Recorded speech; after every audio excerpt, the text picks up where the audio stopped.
हजारो लोकांनी आपल्या घरादारावर तुळशी फटकली.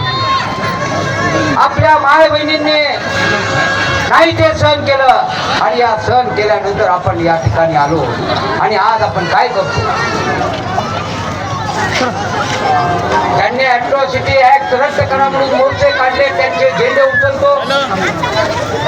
ज्यांनी गावगाड्यामध्ये आपल्या माणसावर अत्याचार केला, आपल्या माय बहिणीवर बलात्कार केला, त्या लोकांना सोडवण्यासाठी असलेल्या लोकांचा जय जयकार करतो.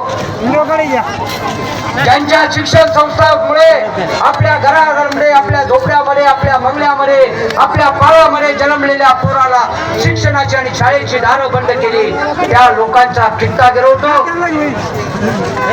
आणि आपल्या शिकल्या सावरलेल्या पोरांच्या हाताला काम देण्याऐवजी त्याला बेरोजगाराच्या दलदलीत फेकून टाकणाऱ्या आणि पुन्हा एकदा या ठिकाणचा दलित समाज हा गुलाम कसा बनता येईल यासाठी दिवस रात्र षडयंत्र करणाऱ्या लोकांना मान सन्मान देत फिरतो.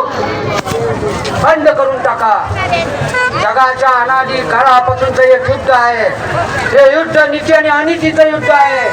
हे युद्ध धर्म आणि अधर्माचं युद्ध आहे. तसेच हे युद्ध हे कडवे आणि बडव्यांचं युद्ध आहे.